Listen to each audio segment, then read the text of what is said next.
And that is they decided to have a student on the district board of trustees. These are the people appointed by the governor to run the $170 million budget of our college. This is huge. Generally, it is big businessmen and political brokers, and we have a general who used to run MacDill Air Force Base. That's $1 billion a year. Wow. But they wanted a student because they wanted the student point of view. And since then, we've had 3. And all 3 of those students have been students who were born in other countries, and all 3 have been from the Dale Mabry campus. What does that tell you about the leadership coming out of our international program? So tonight, I'm going to introduce you for a few remarks to the latest of those 3. No pressure, Rashad. To my friend and also my boss, because he's on our governing board, Rashad Stubbs.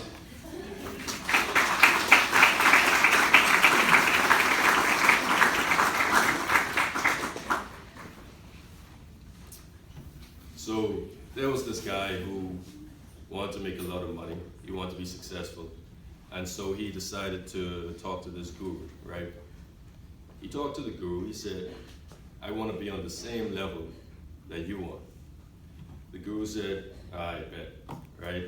He said, meet me at the beach tomorrow at 4 a.m.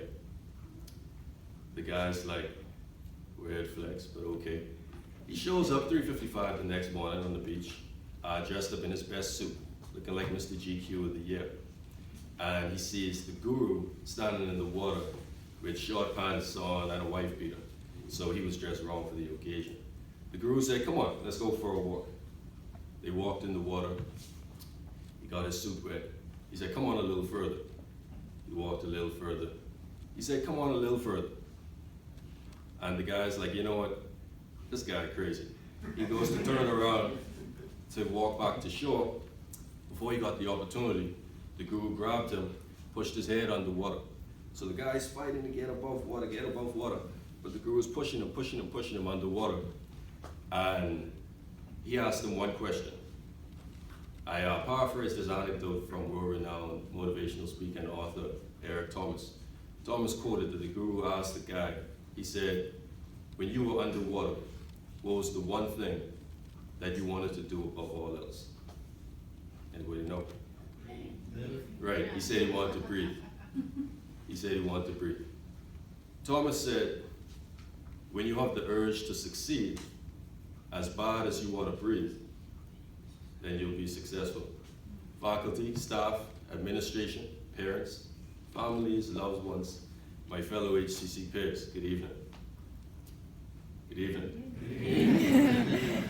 My name is Rashad Stubbs, and I currently serve as the student trustee on HCC's District Board of Trustees. I consider myself blessed to be born and raised in the Bahamas to a family with big hearts and expansive compassion. With ambitions of becoming a mechanical and aerospace engineer, I had a decision to make. This decision changed my life forever. It included me packing up, leaving my entire family back home, and embarking on this journey to the US, where the resources are able to provide me with a tertiary education to accomplish these dreams. Many people in the room tonight, I'm sure, had a very similar urge and desire to gain something from this experience at HCC. Whether it was to become a better student, a better leader, a better person, or just to sit back and create a master plan of where you want to go from here in your life. We'll address the elephant in the room. A lot of us are international students, many of whom travel hundreds, even thousands of miles to come here. And whatever goal you had in mind, you achieved one step of it because you're here tonight. Many people also here with probably financial struggles. You know, some people maybe didn't know how they were gonna pay for courses, pay for tuition, pay for transportation, pay for books. So maybe you took a semester longer than you wanted, but you're right on time. So you made it here tonight. Many people here are also first generational students. Parents, family never got the opportunity to go to college. You know, and it's not their fault, you know, but growing up, maybe someone here didn't think it was a possibility of going to college or receiving a degree in college.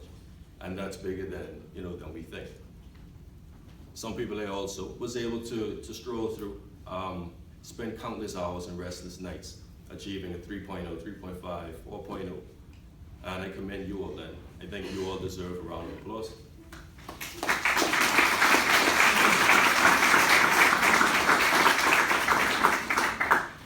But don't let the journey end here.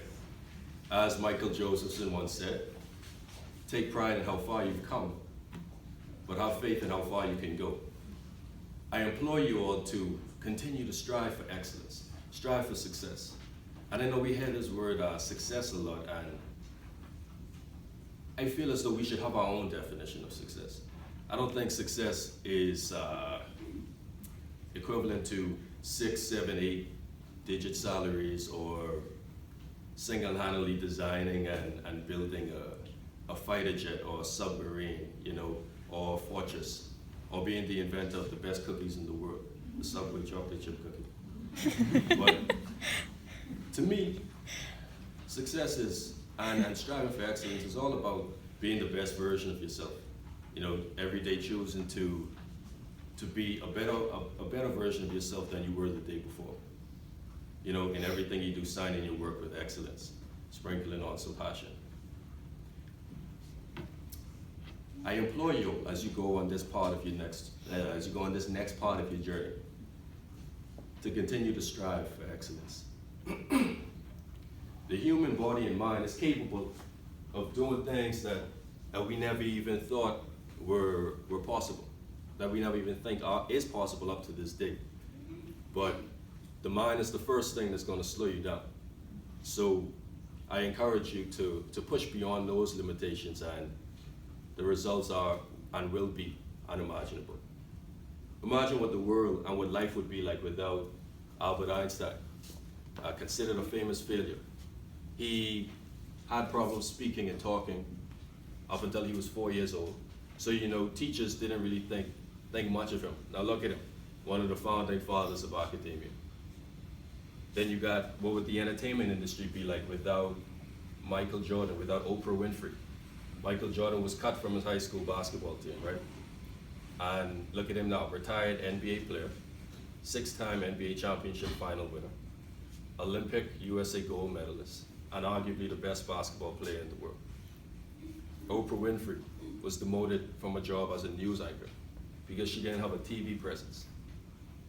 As small as the job as a news anchor was, look at her now, she has her own show and is one of the richest women on the face of the earth, one of the richest people.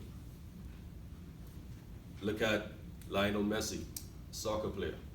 You know, at age 11, he was diagnosed with a condition that affected his stature. You know, because how he's 5'7", he was smaller than a lot of his other peers and competition around him. He's one of the best soccer players in the world. And then this one I saved for last because a lot of y'all international students, I believe the reason y'all came to Florida is for Disney World.